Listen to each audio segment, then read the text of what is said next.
right, good morning to you waking up to us. This is the Kokoliriko live on Western Television, and it's a great pleasure having you on board this morning. And today is also a big day that is in the lives of both Christians and the Muslims. And why do I say this? Because today you realize that today being a Friday, Muslims will be going to the mosque.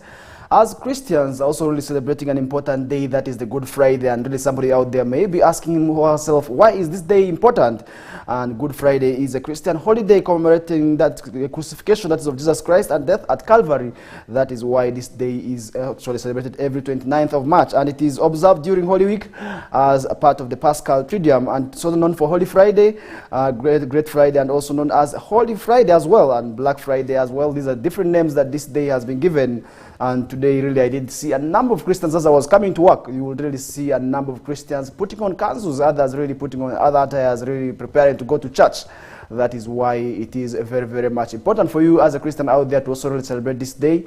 Because surely, if you really do not celebrate Jesus Christ, then as a Christian, definitely you may also not be really also understanding why you enter that faith. So I think it is why it is very, very much important for all the Christians out there to observe this day by going out to church, because really if you are told you're going to be keeping home, not going to church, then definitely it may also really not be quite good for you there. That is why the issue of the Good Friday is always there. And then the Muslims, today being a Friday, we are still in the month of Ramadan, and we really do want to call upon now each and everybody to really also ensure that they are holy during this month, because this is a month totally for repentance. And usually we are being told this is actually a month where if you ask forgiveness, definitely God is also really going to hear your prayers. And that is one reason for those who have committed sins, regardless of what size of the sin is, you really also really have to go back to God still and also apologize. Because if you don't do that, then definitely God may also really not be happy with you there. At the end of the day, God may also really be bitter with you, and then the negative repercussions of God may also really be hit by you, which may also really not be quite good for you there. And somebody out there may also really be asking him or herself, why is this day very significant in the lives of the Christians? I must say this is actually the crucifixion and the death of Jesus Christ at Calvary. That is why that day and this day of today is actually celebrated. And remember, it is commemorated every 29th of March. That is every year annually. It is actually celebrated in line to that. And that is one reason it is why it is very, very much important for everybody out there to ensure that they actually be part of this day. And then you can actually celebrate this day through going to church. This is for the Christian brothers and sisters. Go to church and pray to God. At the end of the day, God will also listen to your prayers, and that is one thing I must also really say. It is very, very much important for you to be part of this day. And now to start off the discussions with what is happening in the world of current affairs, let's now start the discussions with NUP, where Bobi Wine has suspended, that is Matthias Mpuga, as a NUP deputy president. So I think this is one reason, really, I must say, the affairs, that is the national platform, also are taking another twist, and really they are taking very far to me.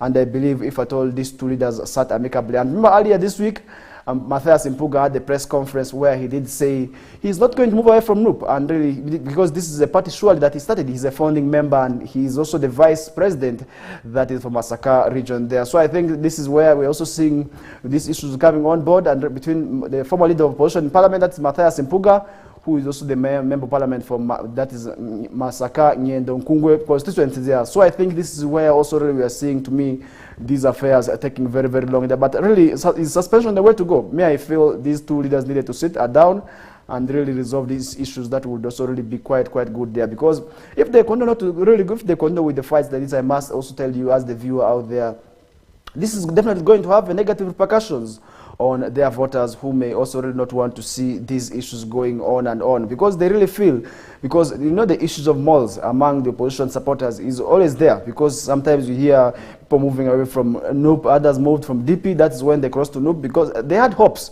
And once they also come with these, maybe these political opposition groups, where will this put them at? Definitely, I want to also say that it's going to cost them negatively, because at the end of the day, people are going to lose trust now, because after a long period of time siding with these other opposition groups, really you realize that this is something that may also really force a number of opposition groups to now cross and start working with the ruling government, because they will lose trust.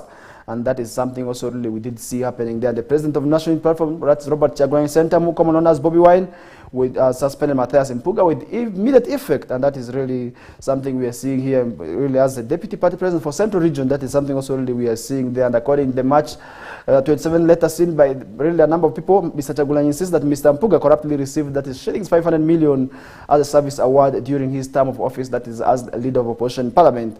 So I think this is against the Section 9, Subsection 1 of the Leadership Accord Act of 2002, and really as well as Article 5.3 B, subsection B and F of the party constitution and party principles. That is where Chagulanyi is actually also basing his maybe justifying his need for suspension of that is Matthias Mpuga. But really, I want to say, despite the several efforts, recently we did see Buganda Kingdom also really coming out to really also have an engagement with some of the party members, which I really say I believed would also really bring in harmony. But now when we are seeing these issues being taken like that, definitely it may not be good, because remember earlier this week somebody also really communicated, and this is the Speaker of Parliament, Right Honorable Anita Among, also really said Chagulanyi has no powers, that is to recall that's Matthias Mpuga off that position. So I think this is something really we are seeing really taking a long twist, and I believe if NUP also really wanted to see how vibrant they can also increase their support within the grassroots, then definitely these fights needed not to be going on, because at the end of the day these fights come on the limelight, and really those common persons, the common voters, those who vote, really are going to listen to about these same issues, which may also not be quite good for them. So I think there is need for NUP also really to also really address these issues. That would also really be quite good for me there. And the suspension was done on Thursday yesterday, and really this is something also really we did see Mr. Robert Chagulanyi commenting about the same issue, and really also issuing out his suspension letter. That is for the Massacre Nkungwe Ngendo constituent member of Parliament. That is Matthias Mpuga there. So Mr. Mpuga's suspension comes days after he addressed a press conference and vowed not to resign from the parliamentary commission as has been advised by the party, despite the growing rift between him and the party principal. So I think this is something I also want to believe is still there. And apparently this would also really negatively cost the opposition party group there. And I believe if this is not done so, then definitely we may also really see national unity platform disintegrating more, and at the end of the day, maybe in 2026 we may not have maybe a number of legislators coming from that NUP there. And on Monday, remember this week, the Speaker of Parliament, Right Honorable Anita Among, also really wrote to NUP Secretary General, that is Mr. Lewis Rubongoya, informing him that by law the party had no powers, that is to remove Mr. Mpuga from the parliamentary commission job. So I think this is something also which we are seeing taking another twist. And I believe if at all these two people do not sit down, then definitely these fights may also really continue to go on. And according to the Speaker, the parties can only nominate candidates for election, that is the office of the Commissioner of Parliament, but cannot recall the already elected commissioners, hence declining to implement NUP's request to withdraw Mr. Mpuga from the commission and be replaced by Mitiana municipality legislator, that is Mr. Francis Zake, who again has another sour relationship, which I must say, with the Speaker of Parliament. And at one time we did see him also being withdrawn from a position there, and I believe all this may not work very well. So I think that is one reason also we may not see these two leaders also, if at all it is withdrawn, definitely we may not also really see these parties maybe withdrawing there. And suspended RRDC, that is Burora petitions. Moving away from that, suspended RRDC Burora petitions, Museveni over early retirement, is also another story that we are seeing this early morning here on the papers. Suspended Deputy Resident City Commissioner, that is for Rubaga Division, Herbert Anderson Burora, has petitioned President Museveni seeking early retirement from public service. So where next is he going? That is definitely something I also do not know, but I believe he already has plans of where he's going next. And Mr. Burora, who had served as Deputy RRC for more than 5 years, was mid this month suspended by the Secretary to the Office of the President, Mr. Yunus Kakande, after he criticized the Speaker of Parliament, Ms. Anita Among, over alleged corruption in Parliament. Thus, that also really called for his suspension there. So I think this is something also really we are seeing, but really, can't we have freedom of speech? That is something also really I want to ask myself out there. Maybe you too also out there could be asking yourself the same question. Can't we have freedom of speech and expression where you feel you are dissatisfied? Can't you really echo out your voice as a public servant? But really, this is something we did see also really not going all well. And remember, this could also really be from the fact that most of these RRDCs are affiliated to the ruling government of NRM, so we don't also expect them to also really criticize what is there. And so I think that is one reason also that could be coming, but really, how can we also deal with these issues is another question that I want to ask myself now, and also want to ask you as the viewer out there, what do you think needs to be done? And a March 14th letter signed by Mr. Kakande to Mr. Burora and copied to Speaker Among Minister of President Millie Babalanda, the head of RDC Secretariat and RCC for campaign, indicates that Brora's actions contravene the Uganda Public Service outstanding orders. Really, that is Uganda Public Service standing orders of 2021. That is where we are also seeing maybe that suspicion coming from. And the letter indicated that Mr. Brora was on March 14th invited for an impromptu meeting where he was faulted for having violated official advice and continued to issue statements on social media.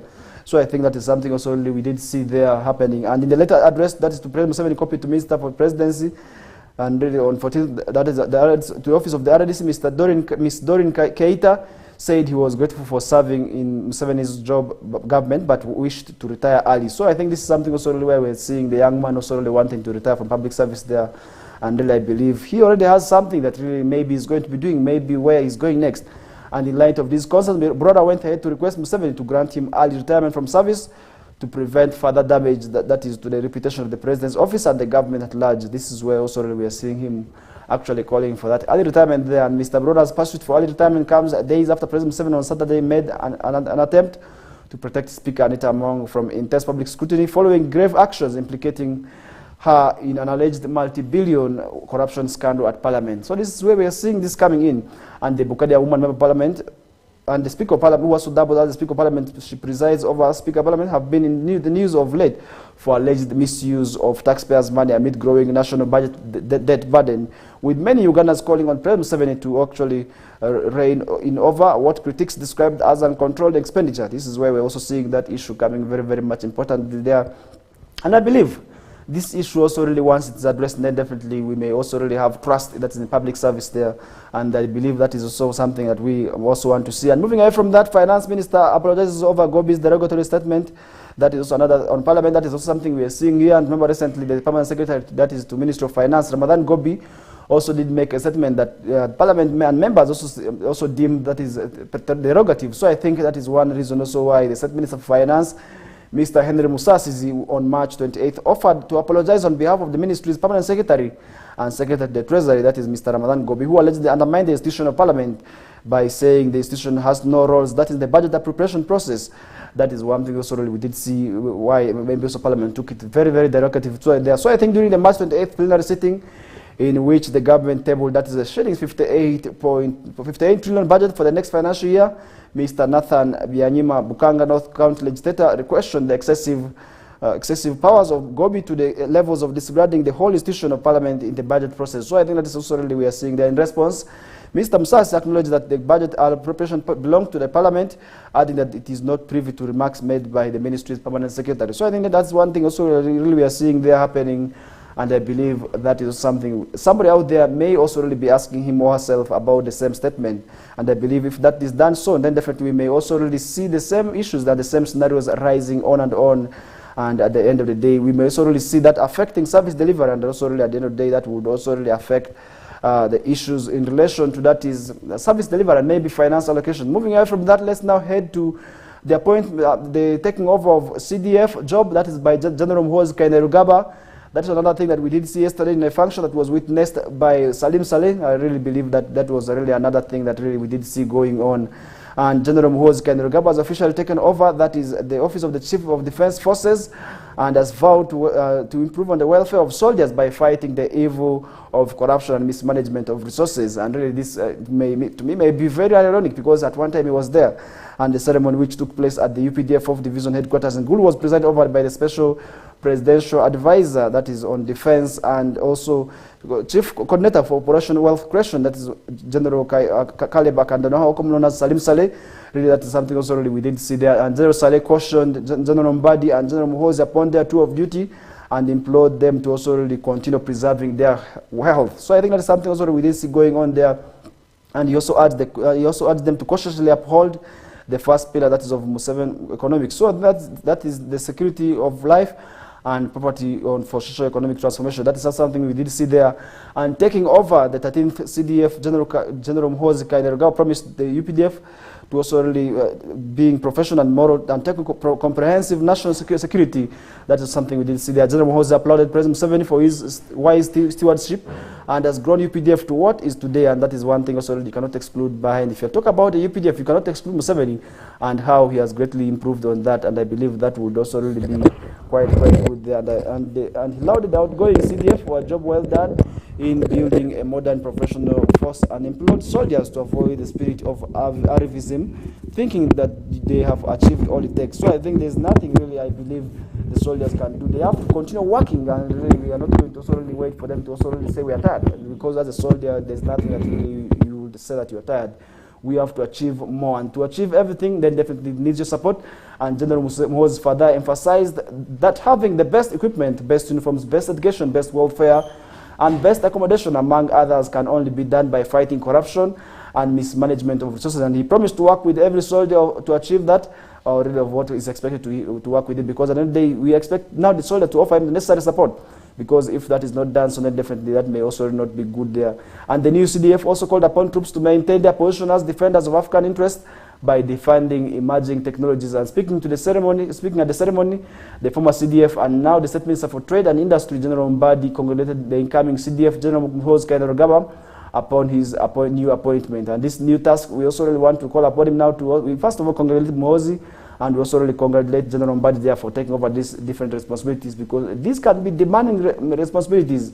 And really we expect now the public to offer them the necessary support in terms of also really serving the nation, because there is no way you're going to serve the nation where there is no support. And he commended the president for giving him the best opportunity to serve at the helm of the country's militaries. That is what General Mbadi also did, because really you realize that he actually replaced that is General Muhoozi a few months ago, and now Muhoozi bounces back. So I think that is something that really somebody out there may also really be expressing maybe fears of, and maybe somebody may be asking, why was he removed? Definitely, I must say, it is time maybe for Muhoozi to also really take over the army, and also really ensure that he builds a force that is really very, very strong, and because he is somebody who has been there before.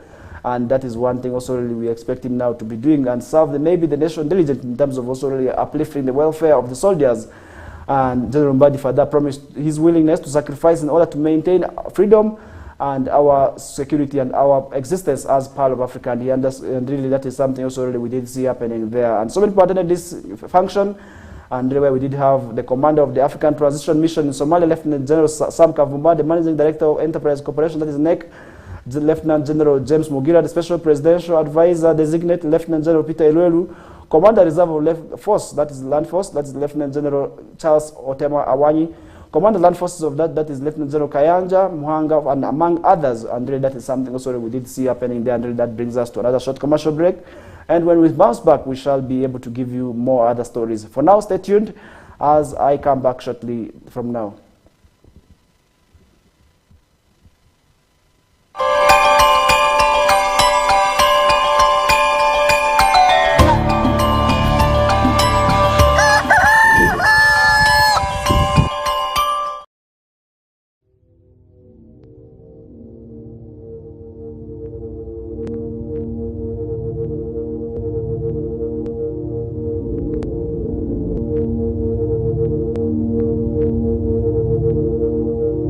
West Nile TV, lighting up the region.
West Nile TV, lighting up the region.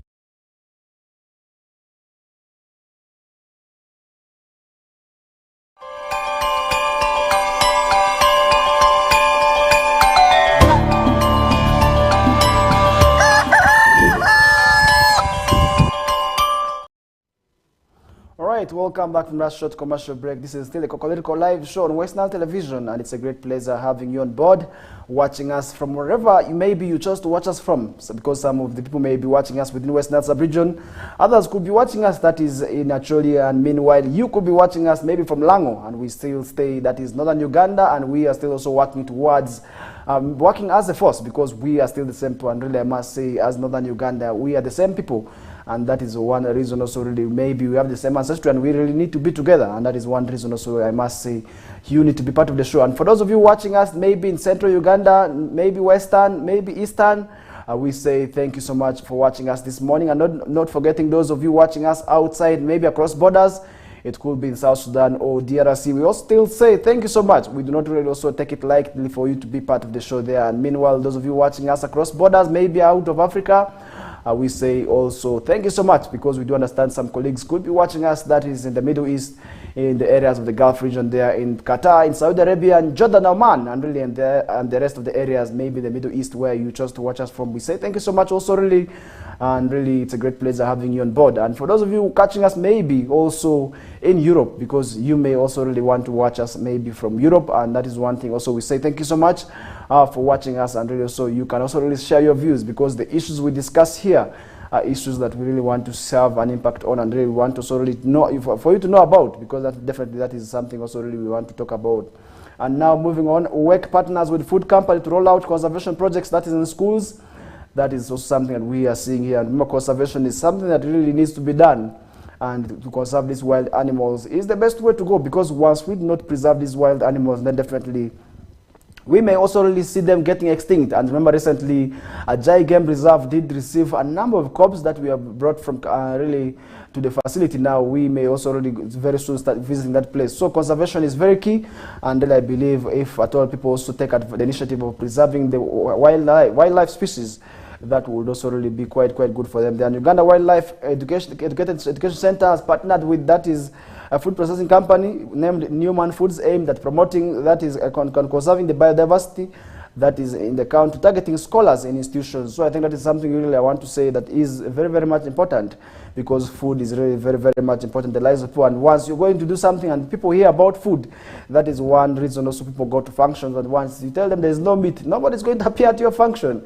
But really once you tell them that there's food, there's meat, definitely they're going to come in numbers so that they can also really eat for themselves. And the partnership will capacitate, that is the efforts to render conservation programs in schools and communities as a way of promoting, that is wildlife conservation. That is something we are seeing on the papers this morning. And according to Executive Director of WEC, Dr. James Musunguzi, the partnership involved the donation of that is shillings 48.8 million, 48 million, that is, and materials worth that is 10 million.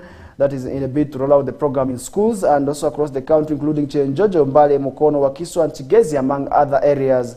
That is where we are going to be seeing the program implemented there. And he also highlighted the program will promote the use of proper waste management systems across institutions to address the effects of climate change. And today, remember, the effects of climate change are vividly felt by the masses, where we are seeing heavy rains destroying a lot of property, where people are now living in fears because they feel maybe also the rains may also come with their negative impacts. And recently we did have increase in temperatures, which also really had a lot of fears among the members of the public, where we did see people purchasing fans. And shortly after a few days, we're also seeing the rains coming back with hailstorms. And I must say in our district, we witnessed destruction of property as a result of climate change, where winds also really blew a number of roofs down. And these were mostly that were affected are those semi-permanent houses, mostly really those that had the houses that were from Abati. And really this is where I must say they are very much affected to their disadvantage. Meanwhile, for the grass-thatched houses, maybe trees also really fell on them. That is how they got destroyed. And I must say in the areas of Logri sub-county there, we also felt the impact of climate change. So what does that call for? It means that people need to also plant more trees, because we do understand that with the increase in population, people are cutting down trees. But what about the areas where settlement has not yet been done? it means that we also have to take advantage of those areas by planting more trees, such that at the end of the day we preserve the environment. And the Numerous Foods Commercial Manager Rosette Najemba Seguja said they also really started giving dustbins to many of the schools in a bid to train students on proper waste management. But when they finish eating, that they do not have to litter the garbage anyhow. That's why the issues of dustbin is very, very much important in these schools. And Najemba went on to add that the support towards the zoo will move for the next 2 years, as they will continue to engage the learners on wildlife conservation through UWEC's outreach program across the country. And this outreach program really also is very, very much important and was first rolled out by UWEC and their wildlife conservation workshop that was at St. Mary's College Kisubi and Entebbe. And that is one thing I also really want to say. Now we expect conservation efforts to go on, so that at the end of the day there's nobody who is going to be left behind. Because if you really look at our environment today, definitely I must say it needs conservation and it needs protection, and the only way we're going to protect our environment is first of all through the plantation of the trees, and we need to plant more trees, such that at the end of the day there is nobody who is going to be left behind in terms of also the climate change and its devastating impacts. Because today you realize that we have a lot of impacts that is negatively from the climate change, where we are seeing flooding first of all as its own impact. We are also seeing the issues of hailstorms. This is where the strong winds are blowing also through the roofs. We're also seeing the issues that is in relation to the heat changes, where we're seeing the temperatures also really very, very much rising there and scaring so many people. Those are all impacts of climate change. So it means that me and you out there have a role to play in terms of also protecting the environment. And that also takes us to another topic which we are seeing on the papers this morning. Lands Ministry issues new guidelines for acquiring special land titles. This is also another story that we are seeing on the papers this morning, and I must say we also really have to see this happening. And Mugaino states that this is intended to enable any potential criminal liability as a result of a misinterpretation by the registered owner. That is something we are seeing here. And in a bid to mitigate fraud, the Lands Ministry has issued 9 new guidelines for acquiring special certificates of land titles. So this is something also we are seeing here, and under Section 70 of the Registration of Titles Act, special certificate is only issued after the duplicate of certificate of title is lost or destroyed. That is where we're also seeing maybe if you lose your land title and you may want to process another one, this is why you need to also pay attention to this. And according to an internal memo dated March 27th of 2024, signed by Acting Commissioner Land Registration Becker Mugaino, seen by another people, it is now mandatory for anybody for applying also really to ensure that they also really abide by those issued guidelines. For instance, applying for a special certificate of title to adduce a police report confirming the loss of title to addition to the physical appearance of the registered owner for identification. So I think you will also really have to ensure that you report the case to police, and police will have to also issue for you a guideline, and really you have to move with maybe also the registered owner of the land to also really for proper identification. And that is one reason it is very, very much important for the owner, who is also required to adduce the national identity card and passport or local council letter introducing him or her, so that there is no tendency. Maybe people also fraudulent in obtaining these land titles there. And Mugaino states that this is intended to enable any potential criminal liability as a result of misinterpretation by the registered owner. So I think that is why we are also seeing that happening there. And the internal memo indicates that the new guidelines have been informed by the fact that some owners of after mortgaging the original certificate of the title to commercial banks have been also really in the habit of applying for special certificates of title, claiming the original titles were stolen for purposes of defeating the bank interest. So I think that is one reason. So we are seeing there for those who may also want to possess that, that is one reason. So we need to pay attention. Lack of strict rules of acquisition of special certificates or titles has been used by the owners to sell land, that is to other people. Really, that is one reason. So we are also seeing that. Not forgetting also the fraudsters have been taking advantage of the same process. So I think lawyers have welcomed the move, arguing that it will bring an end to the vice. So I think that is one reason also really we need to embrace the issues of land today. You realize that so many people are into land fights, which may also really not be good there. So I think to avoid all those, there is need now for people to also really ensure that they also deviate from the tendencies of also the fights there, here and there in relation to the issues of land wrangles, because land wrangles also really cost a lot when it comes to these issues here. And I believe that is why it is not very, very much important for you out there, maybe who is also maybe looking at the same issue, to also deviate from tendencies of these fights, or maybe also duplicating the same land titles, because once we cannot duplicate land titles, definitely we are going to be witnessing a lot of fights within the members of society. That to me also wouldn't be very, very good there. So I think to avoid all those, there's need for people to also really ensure that they work together with the relevant authorities in terms of also eradicating that vice, which to me is very, very wrong there. So I think to avoid all those, there's need now for people to also really ensure that they also really talk about that. Moving on from that now, let's head to Jinja, where Jinja is said to have maybe also record rise in HIV infections. That is also another thing we're seeing this early morning. And Jinja district has registered a high risk of HIV prevalence, with youth and women being to the disadvantage. So I think that's also something we are seeing here.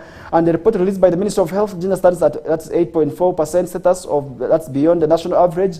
That is something we are seeing on the papers this morning. And the senior clinical officer who doubles as Jinja District AIDS focal person, Susan Naguyo, said the emergency of new infections which caused an alarm, setting that at 45 in Buenge Town Council, 34 in Buenge Rural, and 33 in Buyengo, and 14 in Kakira, Busende, and Bugembe in Jinja City, respectively. So I think this is where we are seeing the numbers of these cases also being registered there.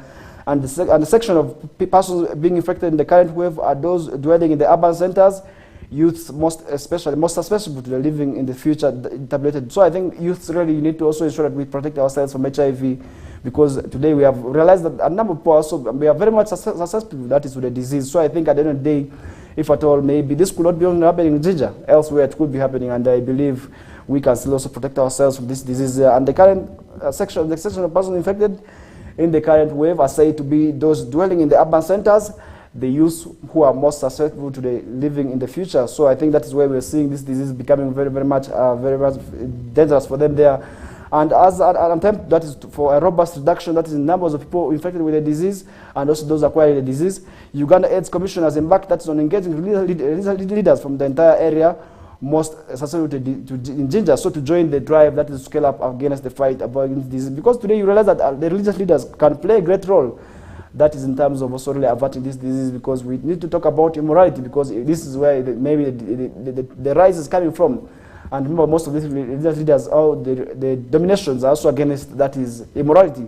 So I think at the end of the day, if we talk about immorality, then definitely we may also really see the cases dropping there, because once the cases keep on rising, then definitely it may not be very good for us there, because for us to also, as young people, also to be infected with this disease, then definitely we are going to also really suffer a lot there. Dr. Rebecca Chivumbi Mayanja, the manager, HIV Interreligious Council of Uganda, rallied the religious leaders to be focal in propelling right information during spearheading, following the swirling factors for the rise. So I think that is one thing also we are seeing there.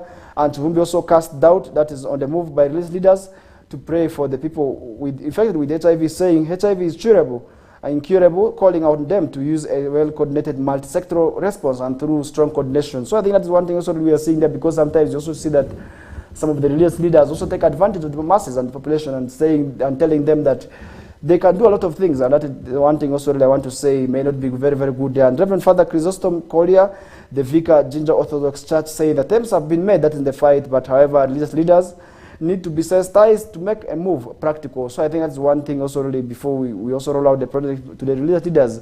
Let's ensure that we train them. Let's ensure that we talk to them. That would also really be very good, because our religious leader has a great role. That is one thing I must also say, that religious leaders have a great role.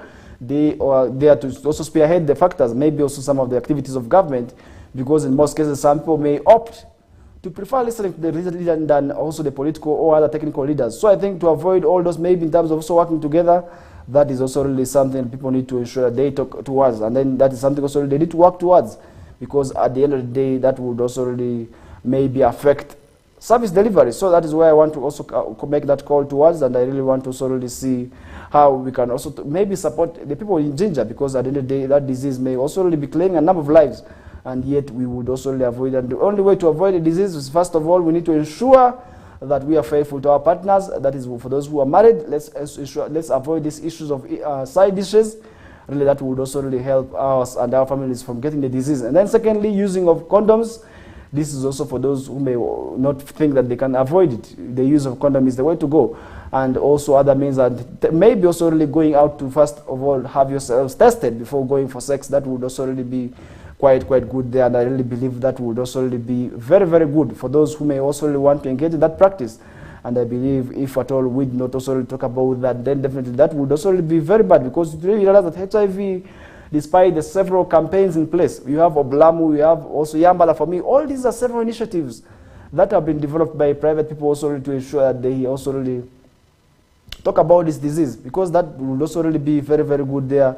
At the end of the day, that would also really help people avoid getting the disease. And I think that is one reason also want to call upon people now to also disease that would also really be very, very good, because HIV is still that disease that is eating up the society very slowly, but really we have seen the disease despite the several initiatives, and many people have negative stereotypes, and coupled with issues of stigma where some people are also really being maltreated by the society, and really if you have the disease, and sometimes the society, the way it treats you is never very, very good. So I think that is one reason also I want to say, maybe if at all we are to also see an improvement, then maybe in the lives of the people, then that disease is also really another that we can also really avoid the disease. And moving away from that, now let's come back to Arua City, where police is still continuing with operations that is on the criminal gangs.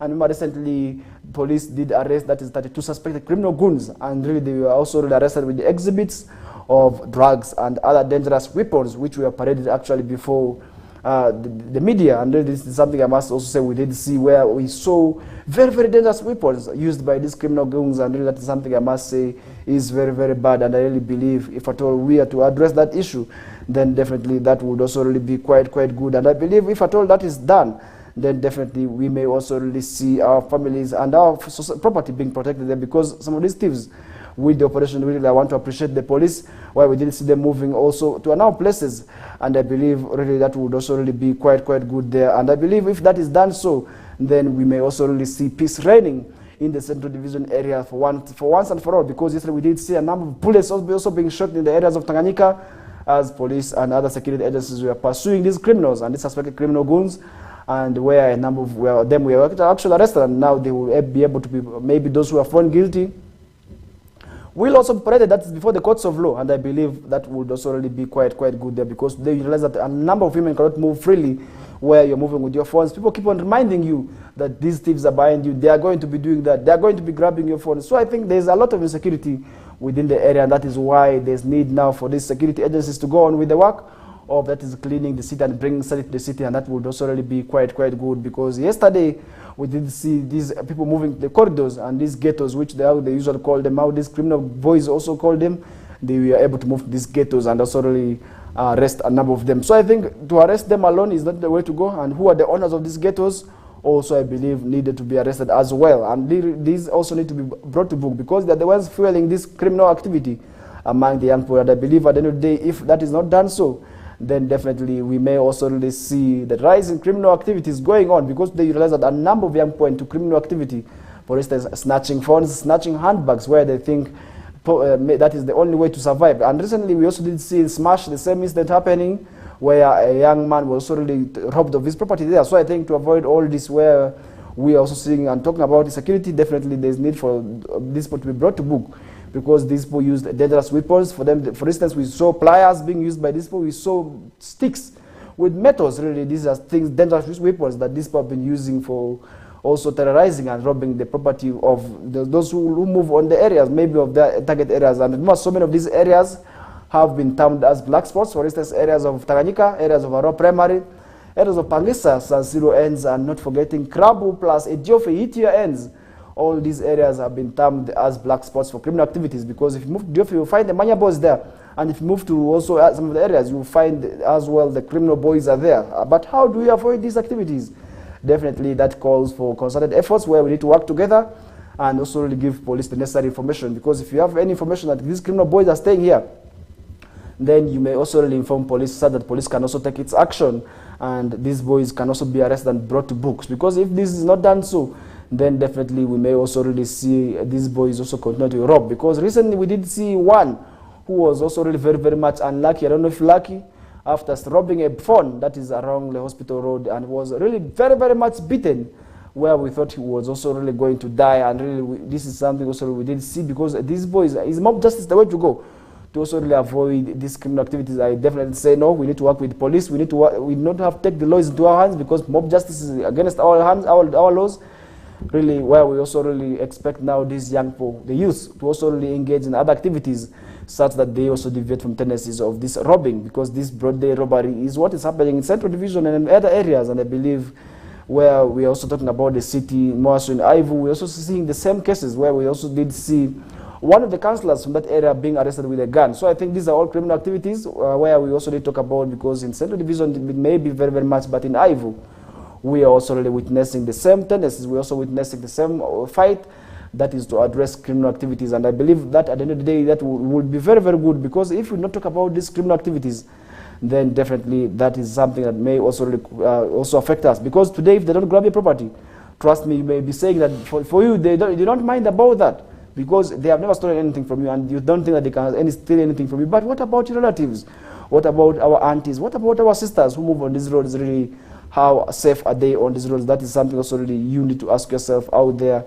So that at the end of the day, not also take these issues lightly, because if we take these issues lightly, then we may also really be saying that this is not, it's none of my business, and I really do not want to know about it, and I don't care about it. That would also really be quite unfortunate, and at the end of the day, that would also really cost us negatively. And I really want to call upon now each and everybody to ensure that the issues of taking the laws into their hands are avoided, because if you really do not also really take these issues of fighting the law and criminal activities seriously, that would also really be very, very much unfortunate for you there. So I think for you as the past viewer out there, you need to work with the relevant authorities, you need to work with the LCs, you need to work with the police, you need to work with prison, you need to work with UPDF, you need to work with any other security agency there, such that these boys are also really arrested. And once they're arrested, we expect them to be brought to book, because sometimes these are the young boys. Really, you realize that these are very, very young boys who engage in this activity. But how do we incorporate them into the other government projects? That is something we need to look at it, because sometimes we say we very much rush quickly to judge them, but how best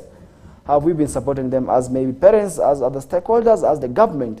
How have we also supported these boys? That is something also really we need to talk about, because at the end of the day, if we don't talk about that, definitely it will be very, very much unfortunate for you there. So I think we need to talk about that issue also, as we also really have to claim these issues really very, very much important there, because if we don't talk about these issues, then definitely we may also really see our loved ones suffering, because if we continue to let our poor suffer in the hands of these criminal goons, then definitely we may also not have peace and development. And this is also going to scare away so many investors who will want to come to the country and maybe come to the region to also really put their businesses. But with these issues of where we are also seeing Arua City being also one of those areas, maybe those areas of insecurity, definitely this is going to scare away so many potential investors. For instance, those who would want to come and establish factories, those who want to come and establish industries, those who may want to come and establish their shops, are definitely going to be scared away, because sometimes you also realize that these Indians maybe who are here have also not been secure enough, where their property have been grabbed by these boys, where their funds and their monies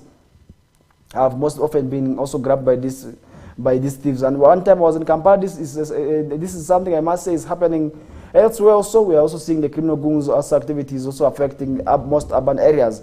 And if you move to Kampala, you hear about the chiefs who are really also doing very, very much badly there in terms of grabbing people's funds, in terms of also beating people. You realize that they also beat you and take your property, which is really very, very much unfortunate. And one time I was at Mulago, where an Indian was brought, and I must say he was actually beaten badly by these suspected chiefs goons, who actually robbed the property and took the motorcycle away from this Indian. And really that is something also really where we did see the Indian who had to be referred, that is from Mulago to India for further medication. And I really don't know how he progressed and maybe how he responded to the drugs.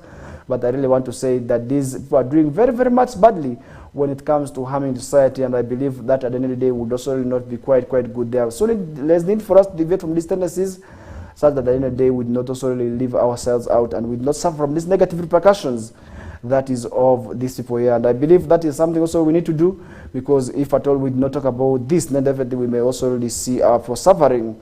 And at the end of the day, we may also really see people very much suffering there. So I think that is one thing also really we need to talk about, because if we don't talk about it, then definitely we may also really see people suffering very, very much there. And I believe that is also something we need to talk about, because if we do not talk about it, then definitely we may also really see people talking about it. So I think that is one thing also really we need to talk about. We need to ensure that we need to talk about, and really that is something also really that brings us to another short commercial break.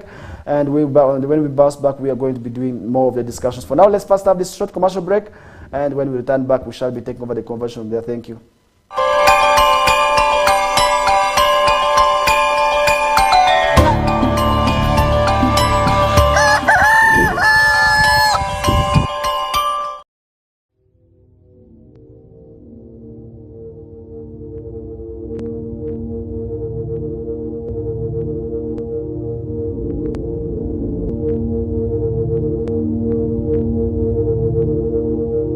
West Nile TV, lighting up the region.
West Nile TV, lighting up the region.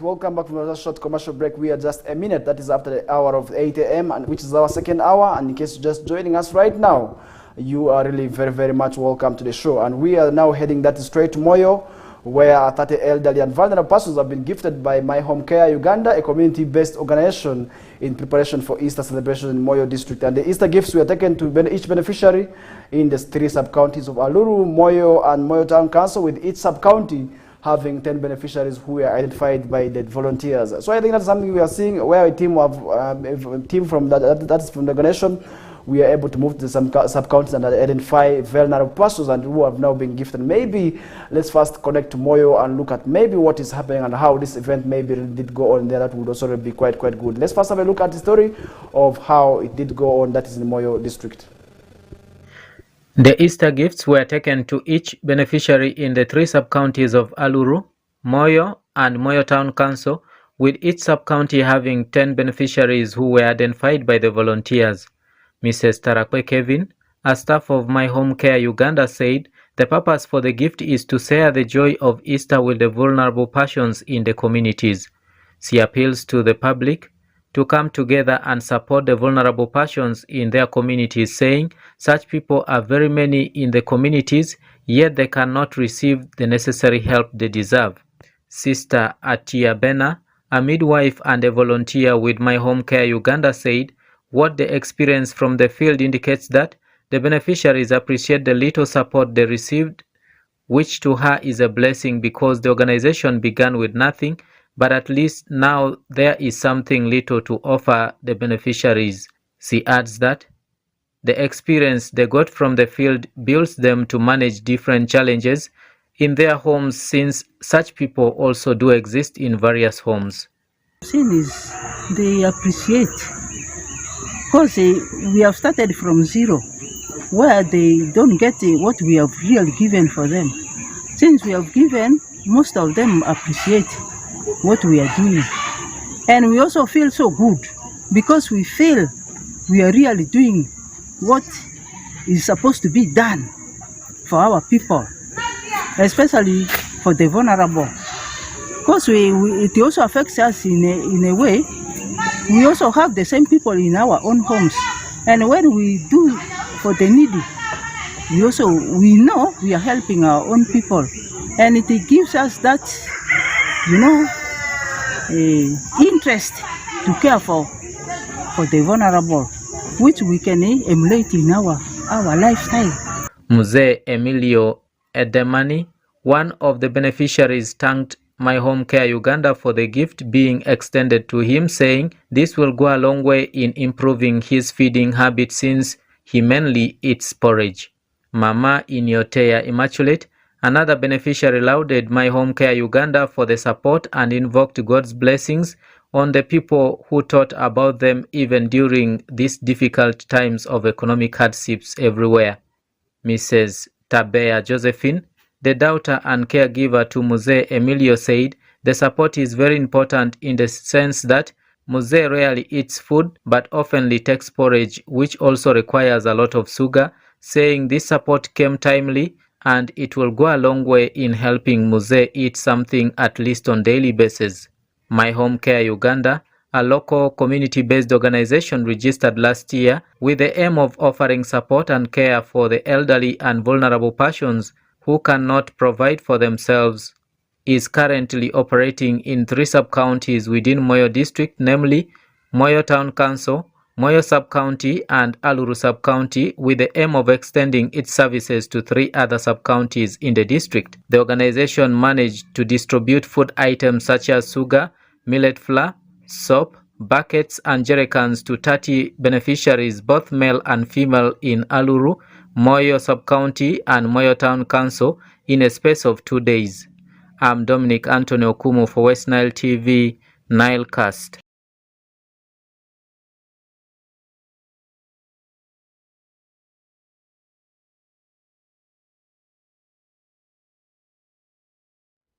All right, that is why it is very, very much important for all these organizations that is working within the various local governments also need to support the masses. Really, you would also really, if you could really also hear the pleas of these people and really how excited they are, then definitely you would be able to know why there's need for support of these elders. And these elderly and vulnerable members of the community sometimes go through a lot where we're also seeing them die. And that is why we are saying in Africa, most of our elders die due to stress, and this is something that is not different. That is very different from what is happening maybe elsewhere in Europe. You realize that these elders have to be also having workers to take care of them, and that is why they actually live longer. So I think in our case, where we're coupled with the poverty, we may not also really have maybe tendencies of people being recruited as maids to take care of our elders, but really, how do we support them? Because us being poor, definitely we need to support them, and that is why we want to commend My Home Care Uganda for donating those items to the needy members of the community, as this will also really help them in maybe celebrating their Easter celebrations. And that is one reason also really want to also really close that discussion with. And now moving on, SFC speaks out on chaos at Kololo after Museveni launched Salam Bank is also another story that we are seeing on the paper this morning. And the Special Forces Command has dismissed and as untrue claims that one of the soldiers captured in a video aimed at beating people at Kololo Independence Grounds. And this is something where we did see a video making rounds on social media, captured members of the public also really scrambling for free food served after President Museveni left Kololo, where he had officiated the launch of that Salam Bank, which is something also really I must say, if you talk about the Salam Bank, this is actually one of the Islamic banks that's going to be operating. That is also really in maybe in the country, and at one time we will also really see their branch established here where there's no issues of riba. So I think in the video, soldiers is seen beating members of the public who were scrambling for food. It has since elicited mixed reactions, and really this is from the members of the public, more so those who use the social media. And commenting about the incident, SFC spokesperson Mr. Major General Jimmy Omara said the soldier was only trying to save the situation which was going out of hand, not necessarily to beat people, but really this is something also we did see after people also drawing mixed reaction about the same issue. And he explained that the launch of the bank went on until President Museveni exceeded the grounds, and that is something also we did see going on there. He insisted that the soldier didn't intend to beat members of the public, but rather save the situation which had turned chaotic. So I think that's something we are seeing, that really how do we act as members of the public when we are out there? How do we act? Really, that's also the question we need to also ask ourselves, and also judge ourselves respectively, amicably. That would also really be quite good, because sometimes we rush very quickly to also really judge other people's actions, and yet ours are very much alarming. And for instance, where we are also seeing people scrambling for food, which is really very much unfortunate. But really, why do people scramble for food? And these issues of scramble for food has often been there, because really you will not miss food. Even if you do what, you will still not miss food. And I want to call upon people now when they move to these functions. That is why I rarely move to functions. And that is one reason also I rarely eat from functions. And you would also really see to it that I rarely eat from functions. And once I go to functions, I don't prefer eating from there. And that is one reason also why I do not want to go engage myself in function. For instance, the issues of food, where we see people scrambling, somebody comes and flukes in front of you. People want to really move from where they are to enter in front of you, which is really very bad. And I say this issue is disgusting. So I think for people really who go to functions where they want to also really enter in front of other people, this issue is really disgusting. You must stay on, because really you think that you have no time. The person who is also in front of you has no time. Really, that is one reason also we need to ensure that we talk about this issue here, such that at the end of the day we not necessarily see these tendencies of people fighting for food, which will also really have its negative, maybe negative implications on that is the society there. So I think that is one reason. So I want to call upon now people to resist from the tendencies, more so when it comes to fighting for food there, which to me is very much unfortunate. At the end of the day, that would also really cost people negatively there. And moving away from that, now let's head to Warokemu, where we're seeing Reverend Canon Ephraim Nyingwa laid to rest. And really, this is something also we did see there. Very, very much sad there already, but I must say, may his soul continue to rest in eternal peace. And the former parish, that is parish priest of Okuru Okemu Parish, Right Reverend Canon Ephraim Nyingwa, was laid to rest yesterday afternoon at his ancestral home, that is in Jupanemu Cell, War Town Council, that is in Zombo District. And really, I must say, we still continue to mourn with the Pope of Zombo, and we say, may the soul of our beloved pastor rest in eternal peace. And really, that is something also really we have to continue, because he has gone, and there's nothing that more that we can do rather than just offering prayers for him so that he rests in eternal peace until maybe next time when we shall meet again. Because sometimes we also really believe, we the believers of life after death, we believe at one time we are going to be meeting maybe with them in heaven, because me, I don't really think that I will go to hell. I believe one day, if I'm to go maybe to heaven, I will go to heaven. If I die, I will go to heaven. So I think I believe in myself, and maybe with the pastor we shall meet in heaven there. And you never know. That is one thing that's one reason also. One, when earth, we need to ensure that we do good things. And during the burial yesterday in his home, the mourners, while giving the sermons to the mourners, Reverend Canon John Audi, the Assistant Secretary for Nebianka Diocese, appealed to the mourners to emulate the life and the good deeds of the late Reverend Canon Ephraim, who inspired and transformed many lives when he was alive. That means that really when we are alive, we need to ensure that we do a lot of good things. We need to ensure that we also really maybe law-abiding citizens, so that at the end of the day, our actions also may inspire another one. I would describe the late as one of the strong founders of Nebianka Diocese, and the gap he has left is very, very much huge. That needs to be filled, but it's not going to be filled easily. That means that the young people who are there now need to work towards also really ensuring that they take up the shoes, because the shoe may be very, very much big. But as a young man in that area there, you have the role to play in terms of also really taking up this mantle. And that's one reason also we want to call upon the success maybe who are going to come up and also take this responsibility to ensure that they are good people, and they are also maybe in the same character as the late. So I think that is one thing also really we want to call upon now the people of that area to, as we mourn with them, to have prayer, to have him in prayers. That is something really we need to see also we talk about there. And I already described the late as one of the strong founders of Nebianka Diocese. That means that you have a responsibility to play in terms of also really ensuring that you work with the elders. And I already further eulogize the fallen man of God as a mentor of being exemplary to many Christians, especially elders in the diocese. So elders have been drawing a lot of inspiration from this man. And really, I believe he has gone now to rest. And at the time, we also really praying for him, for his soul to rest in eternal peace. And really, that would also be quite good. Meanwhile, Right Reverend Pons Ozele Awinji, the Bishop of the Nebianka Diocese, encouraged believers to always be ready for any call of God. And that is something also really, we want to also say that once God calls you, you must be ready for this. How do you be ready for any call of God? You must start ensuring good deeds at this time. That would also really be quite good there. And the Bishop also reminded all the persons for timely checkups on their health and other religious leaders to be smart, as the Reverend Canon Ephraim portrayed in the diocese. And Honorable Grace Kuching Freedom, the outgoing State Minister for Northern Uganda, who was also the chief mourner, narrated how the late Reverend Canon Ephraim was instrumental in advising both political and religious leaders, and that is something also really they are going to be missing him for that. And that is something I must say, as leaders of the area, definitely, if at all you had an interaction with him, you are going to be missing him for that. And Reverend Canon Ephraim Nyingwa died on Friday, 22nd of March 2024 at Arua Regional Referral Hospital at the age of 99 years after battling illness for a long period of time. And really, he has served and he has lived his life. There's nothing that he has not seen. At the age of 99, really, you realize that he has done what God actually brought him for. And that is one reason so we need to ensure that we do good deeds. And which will also really make us live up the age that he has done so. Because at the age of 99, I don't know how many people today can live up that age.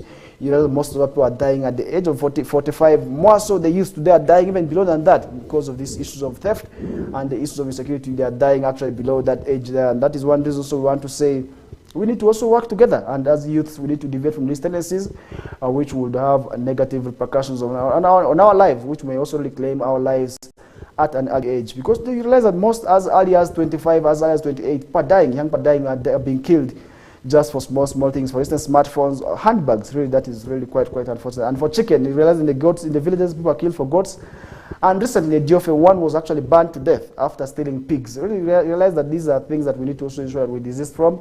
At the end of the day, so that we do not have problems with our people. And that would also really be quite good there. And he was ordained as a priest. That was 15th of May, 1963 at Terego, Kilio.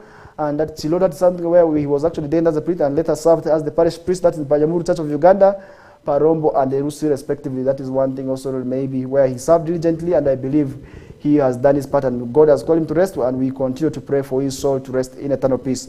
And that would also really do very, very much good for us there. And that would also really maybe bring us to another topic. And recently, earlier on, we were talking about Bobby Wine and its own saga, and now the saga is continuing to another councillor who is actually from Masaka, where Bobby Wine has disowned a man who asked President Museveni to pardon jailed NUP supporter. And remember, recently during this, the vetting exercise of officials, one of the councillors from Masaka actually appeared putting on red berets and really was also smartly dressed in the red attire, asking President Museveni to actually pardon those jailed supporters of the NUP. And that is something also we did see there happening. And the opposition national platform party has distanced itself from one of the party members who appeared before President Museveni, asking the Ugandan president to pardon the political prisoners. And that's something also really we did see there. And this councillor from Masaka also really made this remark, made this plea while accompanying newly appointed State Minister for Youth and Children Affairs, Balan Beruhagara, there on Wednesday at State House Entebbe this week. So I think that is something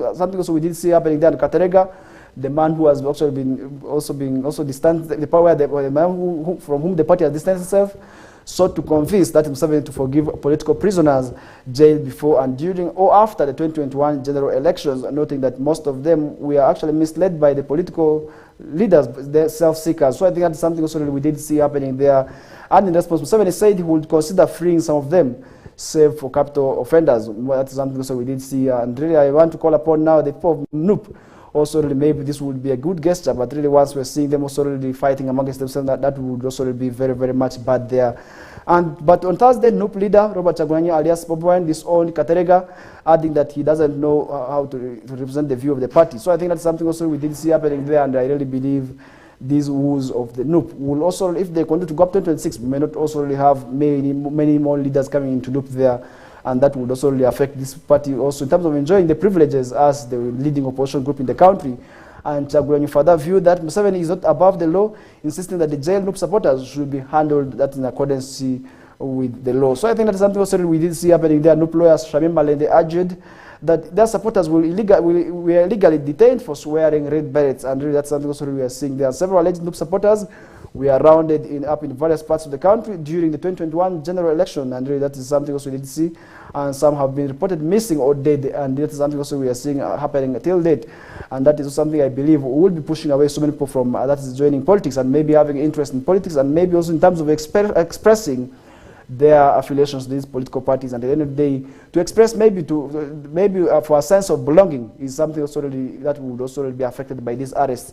And early this week, Balam pledged to advocate for the release of the detained NUP supporters, and really these are youths, and really I believe as the State Minister for Youth and Children Affairs and the Minister of Gender, Labour and Social Development, we are going to be expecting a lot from him in terms of also really ensuring that these youths are released so that they can also really go back and also really start getting maybe the monies that they want. Because at the end of the day, if this does not happen, then definitely we may also really see the youth, maybe the NUP supporters also suffering very, very much there. And I believe that would also really be very, very much unfortunate for them there.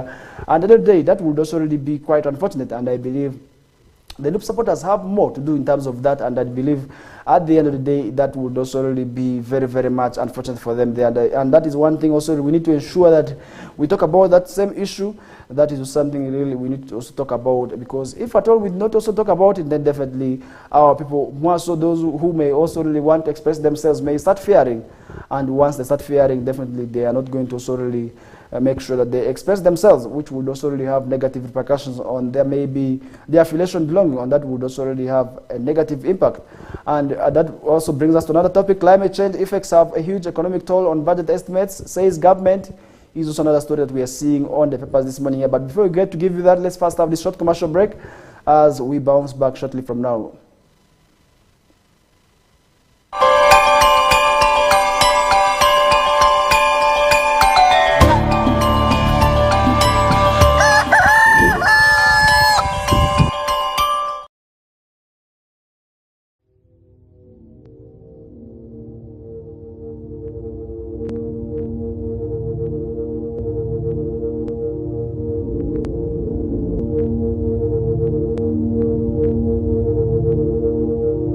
West Nile TV, lighting up the region.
West Nile TV, lighting up the region.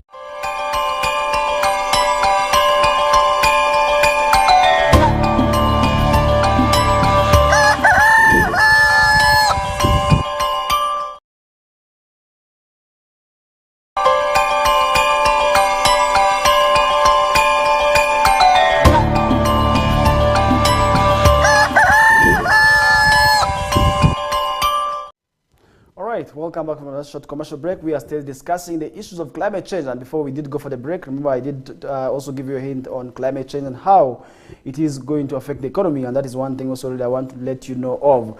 An official from the Ministry of Finance has said that the effects of climate change have a huge economic toll. That's of the country's budgetary estimates, and really that is very, very much true, and I want to believe in that. And he made these remarks while speaking during stakeholders dialogue, that's on the nexus between climate change and fiscal policy, organized by Ministry of Finance and Siatini, Uganda, at Golf Course Hotel in Kampala recently. And I want to say, maybe once we do not also really talk about climate change today, there are so many efforts have been put that in the restoration of the climate change and protection of it. But all this are yet to yield the fruits. And Wahike said effects of climate change have a huge impact that is on the country's fiscal policy in a number of ways. So I think that is one thing also really we want to say, that if at all we do not talk about it, then definitely that would also really be very, very much unfortunate for us there. And he said climate change effects in the past years, which have led to inflation, unemployment, and poverty. These are where we're also seeing the negative repercussions of climate change. And I believe if at all this is not addressed, then definitely that would also really be very, very much unfortunate. And officials from the Ministry of Finance said because a big percentage of Ugandan population lives on subsistence, agriculture, and slightly above the poverty line, slight shock effects are greatly also seen on them. And he, however, said that the climate change unit in Ministry of Finance helps mobilize climate finance, but also deepen institutionalization of climate finance with government. And remember, today we have a number of initiatives also to address the issues of climate change here and there. And remember, we have the climate financing, which is in place. Maybe those who may also really want to work towards climate change are also addressed, and that would also really be very, very much fortunate. The Siatini Uganda Executive Director Jane Nalunga said the dialogue is aimed at getting government's commitment on climate financing and ways of adaptation and mitigation of climate change. Really, for that is something also really we are seeing happening there. And I believe if at all we are to talk about the issues of climate change, then definitely the issues of climate change affect us all, where we are also seeing our farmers preparing for farming, but with the issues of climate change, they cannot also really start maybe engaging that practice. And this also really affected the laying process, where other people were just trying to begin with also their process, rains came. So all these are changes of climate change. So I think for those who may also really want to work with themselves, maybe in terms of also really doing certain activities, then you need to be mindful of the climate changes. So I think that is one thing also really we want to also talk about, because if we really don't talk about the issues of climate change, that would also really be very, very much unfortunate. And remember yesterday, now moving away from that, we did have a talk show that is on the upcoming population exercise that is by Uganda Bureau of Statistics, a body that is responsible for the upcoming population census exercise, and really where we also want to call upon the citizens now to be part of that exercise there. That would also be very, very much good. And Museveni now announces a 6th census, and that is something also we are seeing happening on the past this morning. And President Museveni has officially declared the commencement of the 6th National Population and Housing Census exercise set to begin. That is on May 10th, and that is something also we are also going to be discussing later on. And I also want to let you know maybe about this same exercise and recognizing the census crucial role that in planning and service delivery across various sectors.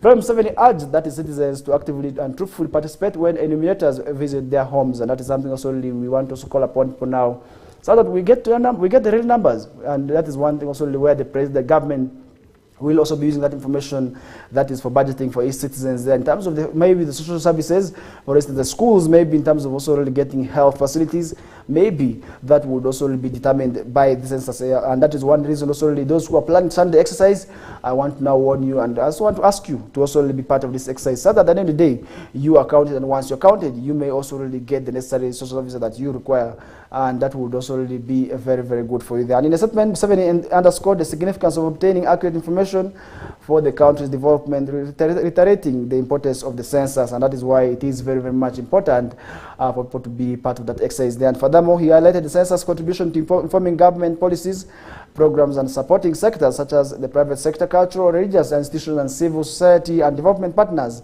to all be rallied that is behind this success, for the success of this exercise, and to me that would also really be very, very much good. I'm certainly called upon all stakeholders to rally behind this initiative. So I think I also want to call upon each and everybody to do what is between their means and to also really ensure that this exercise is a success. And President Museveni emphasized that the census has potential to impact that the well-being of Ugandans and as well as the country towards socio-economic transformation. And that is also something I want to also really ask upon each and everybody now, to ensure that they also be part of this exercise here, which is actually some few months from now. And if you really look at that, we're just remaining with a month and some few weeks, and really that is something that would also be ushering us into this exercise, which will also start with the census night, which is of 9th May. So I think when we reach 10th, this exercise will be able to commence, where enumerators will be coming to your various villages and local governments to also really pick information about you.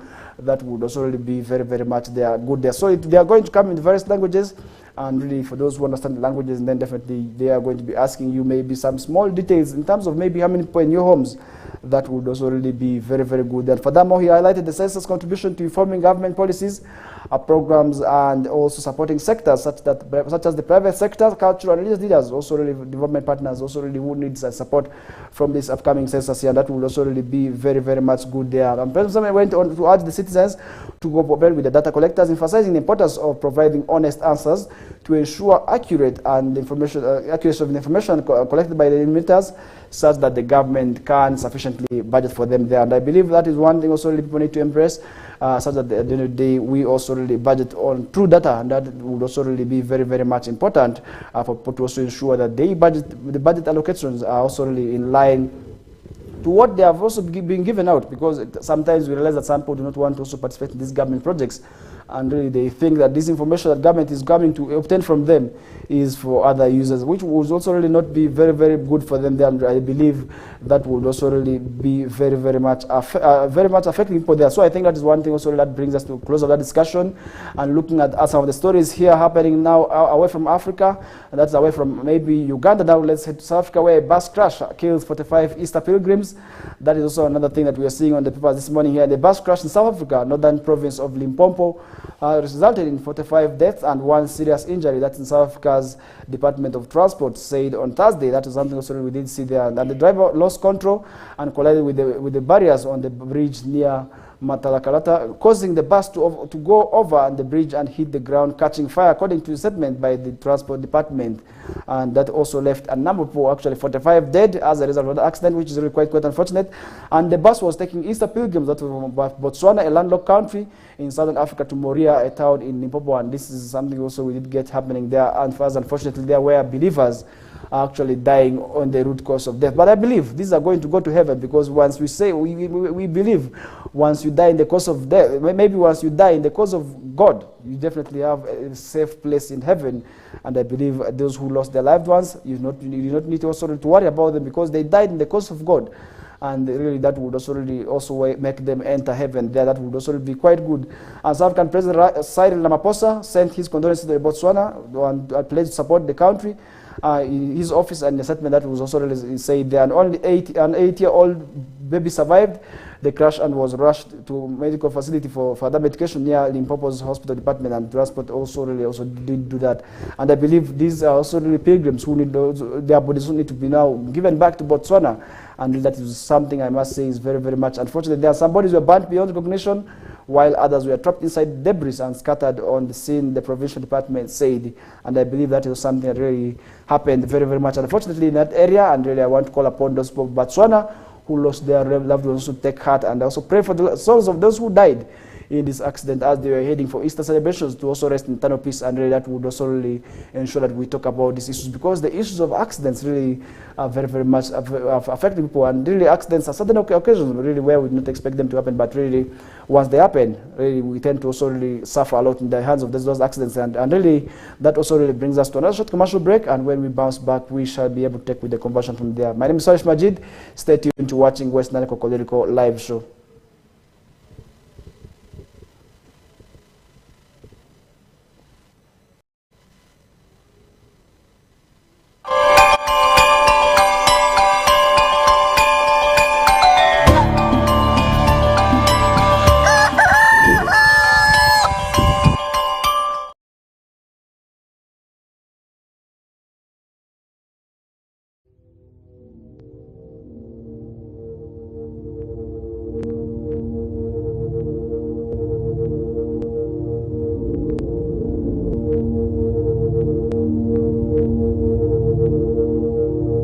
West Nile TV, lighting up the region.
West Nile TV, lighting up the region.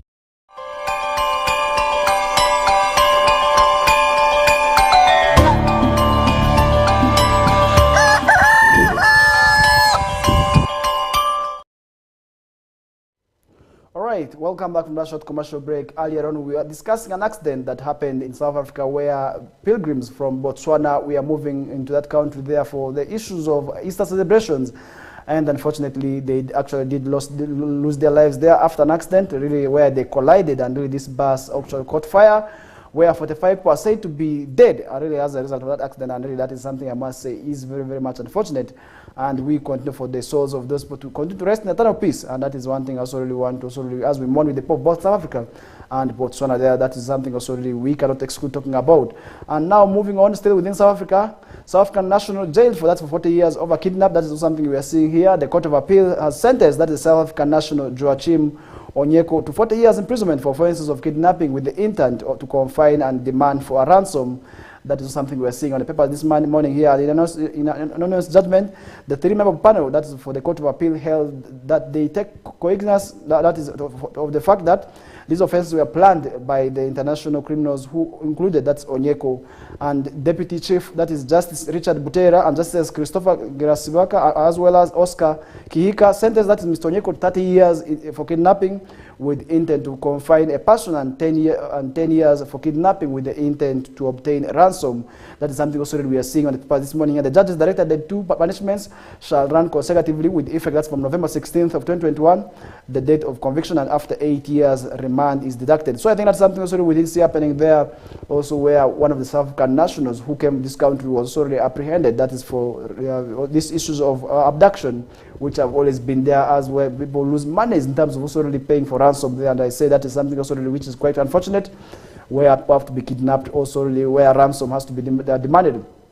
And if you remember, court records show that on July 21st of 2013, Mr. Robert Rose James, the victim, received an email interesting him in an investment opportunity for assisting, that is one Miss Ford relocate to her family a fortune, that is the $20 million US from Zimbabwe to Australia. That's something also we did see there. And court had that several communications followed after that July 21st of 2013 email, and victim exchanged telephone contacts with the author of the first email. Other emails were received, that's from Mr. Oweni. That is actually information that was actually told before the judge there. And I believe these are issues that really we need to talk about, because issues of kidnap have always been there, and that is something also really we must talk about, because at the end of the day, these are things that really affect people, and really if we cannot also not talk about them, they definitely may also really be suffering. And we have also seen people being killed where they have failed to pay for these ransoms there, which is really also very, very much unfortunate. That would also really be very, very much unfortunate there. And I believe that is also something we need to talk about this morning, and I believe it is very, very much important there for people to also really know that these issues are very much bad and they are against the law.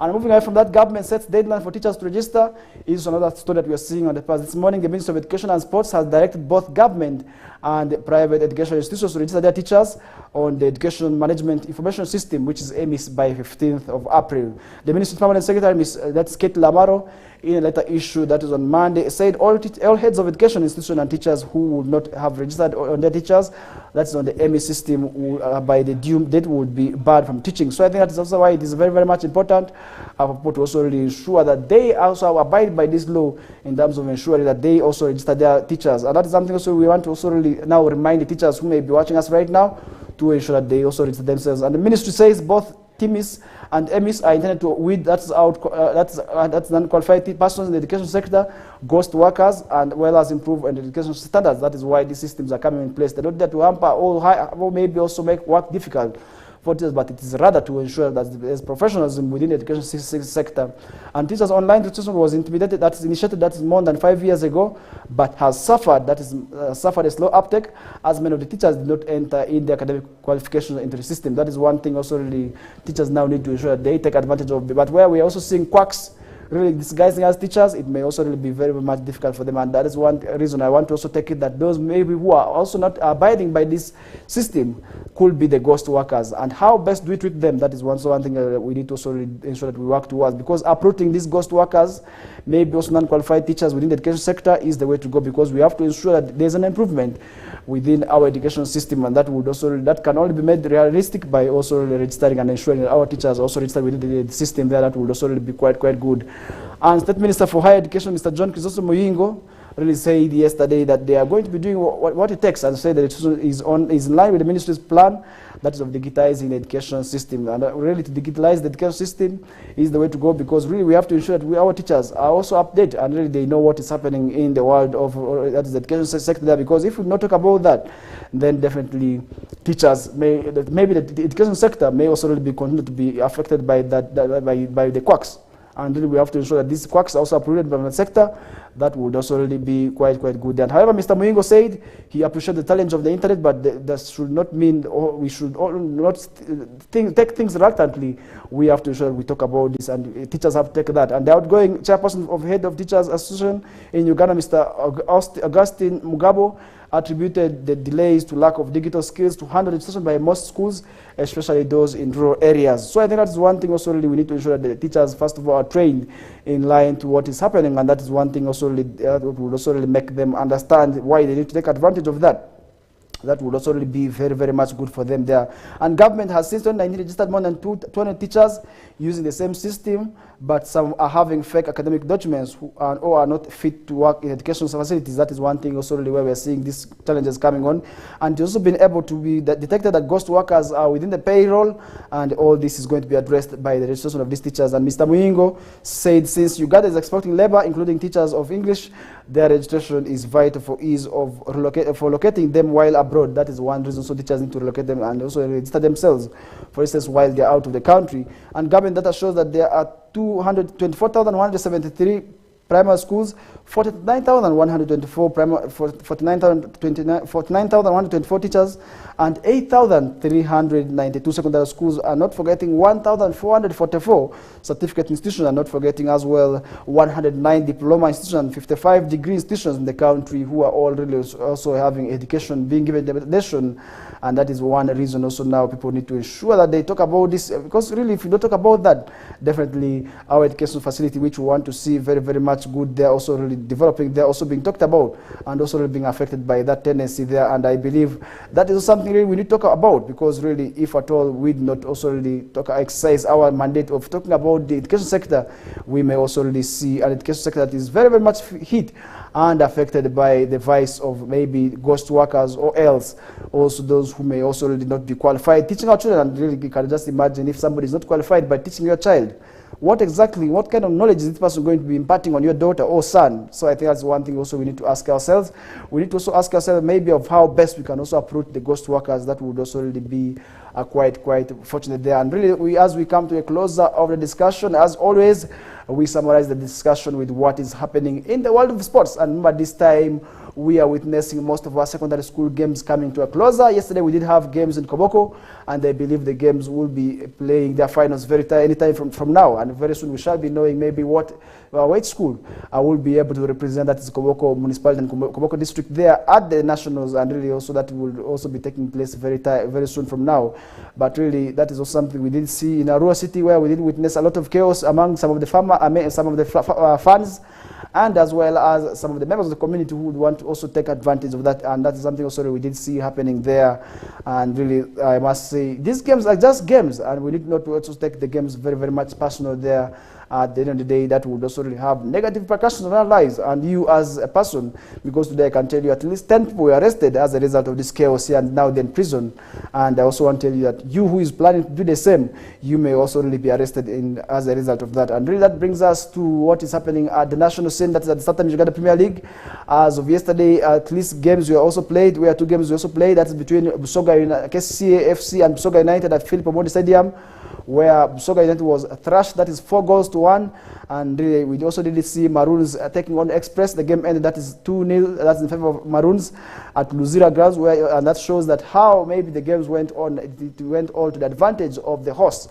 And really you realize that Maroons FC actually took the lead, that is of 2-0, and really that is how it ended. And if you realize maybe who exactly scored the goals, and really you realize that KCA's Philbert Obenchan was actually one of the players that you could not really also exclude talking about in this game here. And KCA extended their winning ways, that is from when they edged Busoga United 4-1 at the Philip Omondi Stadium. Philbert Obenchan opened the score for KCA in the 18th minute through a header, before Saudi Mayanja doubled the lead in the 45th minute. And Mayanja scored the 3rd goal for KCA just 5 minutes after the break, and then Usama Arafat finished the icing of the cake, and the icing sugar on the cake in the 56th minute, also really scoring for the KCA Kasasiro boys there. And Isaac Isinde scored the lone goal, that is for Busoga United as a consolation goal there. And the result, so KCA moved to 7th place on 32 points, while Busoga United remained, that's in the 14th place on 17 points. That's something we did see. And meanwhile in Luzira, and I believe really somebody would also really be knowing that KCA started on this campaign on a sad note, where they lost most of the games, and now are we seeing the team also restoring the glory, where we're seeing them actually beating 4 goals, where we're also seeing them now winning back to back. And that means that the team is actually taking its shape now. And in other games played elsewhere, that was at Maroons ground, that was Luzira, and then Maroons scored 2 goals past Express, where Fred Amaku scored in the 51st minute before Romney doubled the lead, that is in the 13th minute. The result saw Maroons move to 6th place on 34 points, while Express remained, that is on the 9th position. And this is something I also really want to say. The Southern Uganda Premier League is actually getting interesting, and I believe for the followers and the fans of this game here, you will be able to know that these games are actually getting very much enticing there. And I believe for those who follow the games, you will be able to know maybe why I say so. And I believe that is something also really that brings us to another story which we're also seeing here, as we also see maybe in some of the games that happened elsewhere internationally. We did have the UEFA Women's Champions League also quarterfinals taking place between that is Barcelona women and also really SK Brand women, and where Barcelona women also edged, that is SK Brand women 3-1. Paris Saint-Germain also did play with that as BK Eken women, where Paris Saint-Germain won this game by 3-0. And we also did have international friends that between Londrina EC and Corinthians, where Corinthians was able to beat Londrina EC 3-0. And that is also one thing I must say summarize our sports updates for today.